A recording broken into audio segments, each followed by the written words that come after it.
So that was the kind of theory that I was trying to introduce on INTP Central, that theory. And I was the first person to really discover this, in my opinion, or develop this theory, is that the Christianity was like a Darwinian trick in order to destroy the Roman Empire, defeat the Roman Empire, and save the Jews. And I said, even the Bible kind of says it, like the fact that the Jews said, put the blood on us when they were talking about Jesus. I was like, yeah, well, the Passover lamb, you're supposed to put the blood on you, and that's supposed to forgive you of your sins. And I was like, yeah, the Jewish people were supposed to be killed, but then they got the blood put on them. Now they're forgiven of their sins. Now they're not going to be killed. And why? Because they converted their enemy, the Romans, who were supposed to kill them, to Christianity, which now they won't kill them. And now it actually destroys them. And that was the thesis I was trying to promote. Now, I've heard people say, like, why is it that Jews try to undermine Christianity, but then they kind of try to bolster paganism and stuff? And I was kind of that way. And I was like, yeah, Europeans would have been better off if they stayed, with their pagan mythologies, because, the way I saw it, Christianity was just a trick, a Darwinian trick by the Jews to get the Gentiles to take care of them. Like Paul said, can you give us material riches, and kind of leave the Jews alone, give them Israel, give us material riches in return for our spiritual riches? And I was like, dude, this is just a trick. And I was like, yeah, and they would have been better off if they just kept their pagan religions. But if they did, the Jews would have been destroyed. But that's the point. I thought that the Jews converted Paul. I thought it was some sort of, Paul says he got the inspiration from Jesus, but I wondered if it was intentional, if they were aware of what they were doing. Or also I thought, some creatures, like, some parasites and some creatures, they do things that are good for their survival unconsciously. And maybe Paul was converting them to Christianity, not even really aware of what he was doing. But also maybe there was a conscious attempt. But I the way that I wanted to perceive it was, I thought it was just a trick. It was a Darwinian trick that was good for the Jews' genes. And so I was kind of like subverting everything, completely turning everything on its head, because most people thought, Christianity was anti-Jewish and terrible for the Jews and really good for the Romans. And it was a way for the Romans to consolidate power and be bad for the Jewish people. I was like, no, it's complete opposite, dude. And Nietzsche even said the same thing. Nietzsche was like, dude, the Christianity is a Jewish religion. And he thought that it introduced a slave mentality to Rome, to the Gentiles. Whereas before they had a non-slave mentality where they looked highly upon nobility and stuff. And he thought it kind of denigrated the Aryan culture and stuff, or the European culture and everything. And that's the way that I was trying to look at it. But again, why was I doing that though? A part of it was I did want to destroy Christianity. I was I was satanic. I was satanic at the time. And I think I wanted to not just destroy Christianity, I wanted to destroy religion, because I saw it as white supremacist. And I wanted everybody to mix, and I wanted to get power. And I think as a leftist, as a liberal leftist, I looked down on white people. I thought they were bad. So I wanted to undermine and obliterate Christianity and religion in general. And I thought, if I could do that, that would be beneficial, especially for the people of color. And I think it was because I saw myself as Jewish, and therefore I saw, I was more liberal, I was more leftist. So I think that the white supremacists who say that Jews are that way, I look at them, I'm like, well, at the time I was like their enemy, but now I look at them, I'm like, they're kind of accurate. I was that way. So, and what I tried to do was I wanted to really uphold what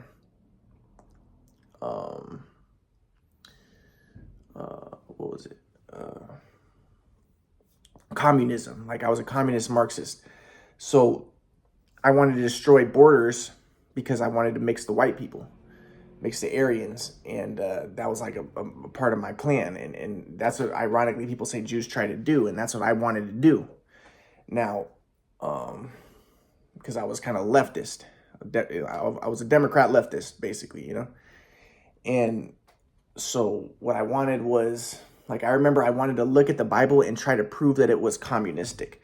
So when I was in college, I remember I went to this Korean cult, and where they believed that their pastor was a Messiah. And they said, when it says that the Messiah will come in a cloud, they said the cloud is just a metaphor of witnesses, and their Messiah came with many witnesses. And I think his name was like Pastor Sun Jong-un or something like that. And they believed he was the Messiah, but he was in prison for allegedly raping 4 women.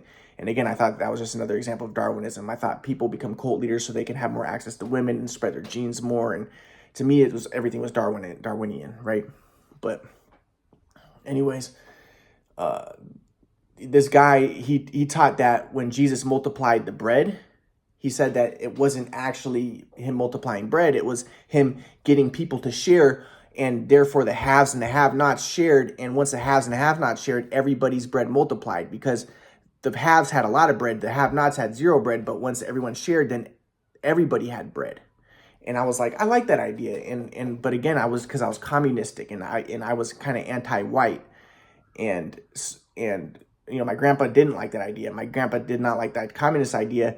And I think a part of it was because he was not anti-white, and I wanted the white people to share their resources and to open up their borders and be nice and be kind, because I kind of wanted to obliterate the Aryan race, right?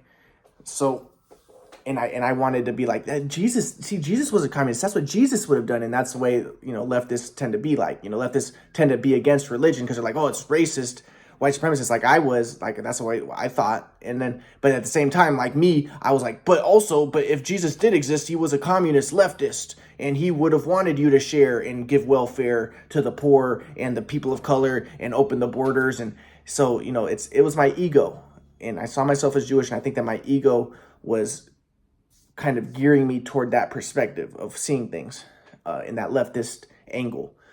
So that's the way I wanted to view it. Now, I remember when I was on Kauai, I watched a documentary on the Bible, and it was talking about Finkelstein's archaeology. And Finkelstein's a Jewish man, kind of a more brown-skinned Jewish man. So, maybe he's more prone to leftism because that's what's best for him, his ego, right? So, but I was listening to a documentary on him, and his theory was that the Jews never came out of Egypt. Abraham, Isaac, and Jacob are just mythology, legendary figures, didn't really exist probably. But the Jews really were just Canaanite slaves, and they rebelled against their slave masters, and they made up that they came from Egypt because they didn't want to admit that they killed their fathers, because their slave masters were their fathers. So it was kind of a Freudian, Darwinian perspective. And I liked Freud, and I liked Darwin, and I liked Marx, because they were anti-religious, and I was anti-religious because I thought religion was white supremacist, right? So, Finkelstein said that the whole Bible was mythology, and really the Jews were just Canaanite serfs who made up that they came from Egypt. And I like that idea because I thought, okay, so the Bible is Marxist. And remember, my grandpa was like, the Bible's not Marxist. My grandpa was kind of anti-Marxist, and he thought that Marxism and welfare could make people lazy, and my grandpa's theory was that the life is an anti-entropic reordering function. And he thought that working hard was essential, and getting a job and everything was essential, because then you're participating in the synergistic aspects of life, and you're more prone to be in the zone. Because if you're lazy, then that's self-confirmatory, and you're stuck in yourself, and you're not growing, you're not expanding your awareness, and you're not as susceptible to the flow. So my grandpa thought getting a job and working and stuff is important, especially creative projects. My grandpa called them creative projects.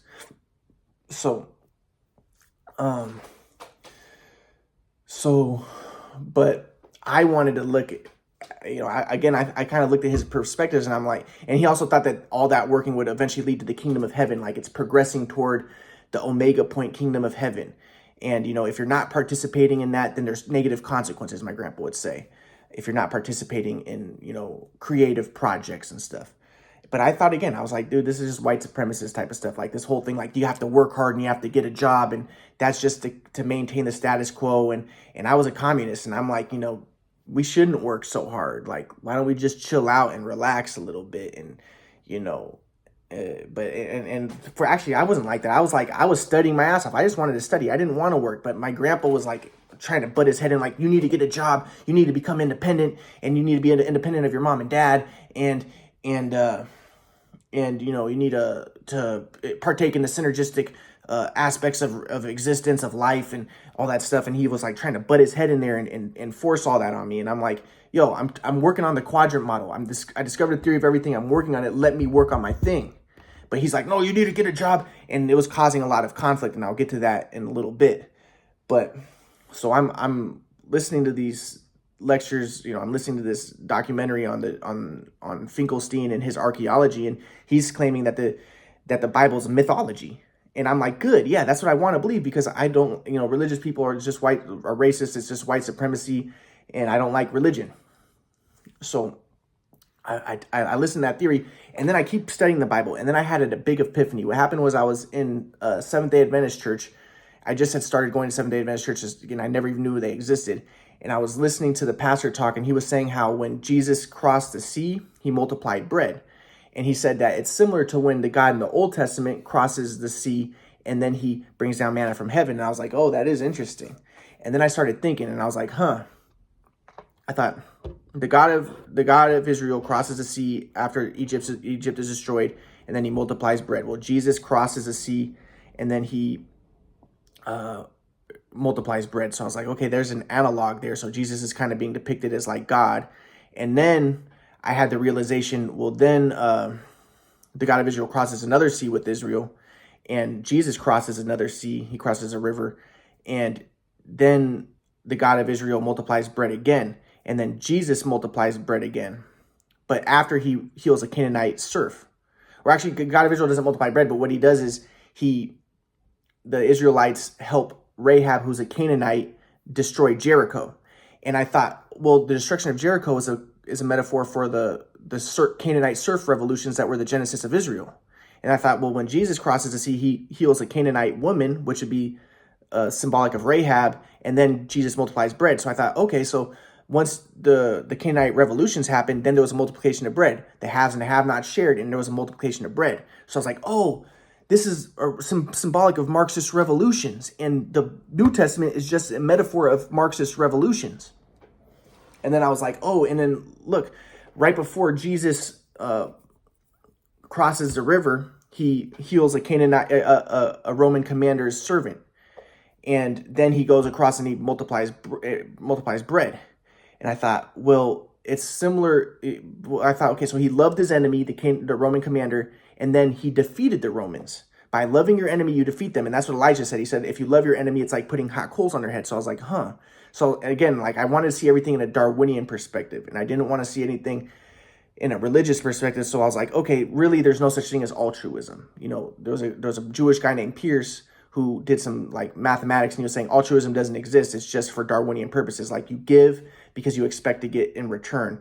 And by giving, it procures benefit to your genes. So there really is no such thing as altruism. And I thought the same thing would happen with Jesus. He helps the Roman, he helps his enemy, but really what made it do is it made his enemy double cross. And that's why the Jews defeated the Romans. They became Christians. They double crossed against their empire. And I thought the same thing happened with like Elijah, where Elijah helps an Aramean commander. And then later it's described that these miracles happened, and the Israelites got the Arameans weapons, and then they defeated the Arameans and all this stuff. And I was like, no, what happened was Elijah healed him, and then he probably double crossed. And these miracles are really just him double crossing and helping out the Israelites. Same thing with the New Testament. That's what it's trying to say. Love your enemy so you can defeat your enemy. So I was trying to look at everything in this Darwinian, perspective of and I was like against the idealists, like my grandpa's like, no, Jesus really did multiply bread and he really did heal this guy. And I'm like, no, this is all just metaphors and just metaphors of the destruction of Rome. And I wanted to see it that way. And a lot of it was because I wanted to destroy religion, because I wanted people to look at it this way and be like, okay, well, let's let go of religion. It's all bull crap. And so I can mix the white people. And also because I wanted to be like, but I was just like, like my grandpa's an NF, and I was like, yeah, you want to believe in this magical fairy stuff of, Jesus can perform miracles and stuff because it makes you feel good and it makes you feel happy and all that. But I'm like, no, it's a dog eat dog world. Like it's Darwinism at its core. And even the Bible itself was just a Darwinian trick. And, and so just completely undermine religion and undermine spirituality and undermine all that stuff. And so I can destroy it all. Just because I thought religion divides people, destroy nationalism, and create communism. That's what I wanted. And so I could destroy the white people and mix them with the people of color. That was kind of what I wanted. And so that was my thesis. I'm writing all this stuff, but I wasn't saying that specifically, but I was writing all this stuff on INTP Central, basically saying that it was just a trick. Jesus and the converting of the Romans to Christianity was just a trick to destroy them. And I was saying, and here's the evidence from the Old Testament. And I was showing how Elijah did that stuff and showing all these different things. And I'm like, you see, it's just all a trick. And therefore, this is the end of Christianity. This is the end of religion. Everything is just a trick. It's just Darwinism at its core. Because I wanted to obliterate religion, obliterate the spiritual, because I thought that was really at its core white supremacy and maintains a status quo and keeps people subjugated. So I was a Marxist, basically. And I felt that I did that there. And I'm like, see, and really the Bible just Marxism. And then I tried to like come up with my own theories, like Samson, when Samson used the jawbone to kill the Philistines. The jawbone was a metaphor of the workers, and it was a communist revolution. And, when Balaam, hit the donkey on the side and the donkey told him to bless Israel, it's because the donkey represented the workers, and the Israelites are the progenitors of, they come from communistic serfs in Canaan. And really it's just all about, the Bible's really just communistic at its core, because I wanted to be against religion, especially the right-wing conservative, and I wanted to be a leftist and promote communism and Marxism and basically defeat white people, defeat the Aryans. And I think it's because I identified as Jewish and I saw the Aryans as bad, right? And so that was what I was promoting. That's what the idea that I was expressing on INTP Central. And the people on INTP Central were amazed. They're like, whoa, this stuff is pretty deep. This is profound stuff, dude. And I'm like, yep. And basically, yeah. And I was like, I did it. And I saw myself as it. Like, I saw myself as a messiah at that time. And I was like, yo, I did it. But when I look back at me at that time, I'm thinking to myself, well, dude, actually, you were kind of satanic, dude. Because really, what was I doing? I had a sick, twisted agenda. I wanted to destroy Christianity and destroy white people, basically.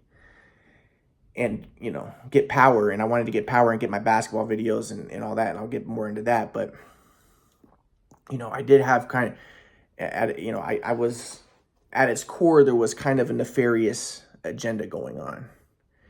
And now I don't see things so much that way. I think that my grandpa's right. It's important. It took me a long time to understand when you talk about the flow, probably like 2021 when I started reading Dr. Horace's books. But I do think that really the most important thing is, the flow and seeing the truth. And I wasn't aware of my ego and how destructive that could be and how I was, essentially trying to hurt people. And communism would not have helped. I was trying to destroy the white people. It's like, it's kind of messed up. And also around that time, I started noticing how white people tend to have more swag flow. And I remember at that time, I started feeling bad for white people. And I was like, dude, what I'm doing is wrong. And I'll get to that. But I went from being a Marxist, anti-white person to becoming a nationalist, pro-white person while I was on Kauai. And I'll get to that next in the story.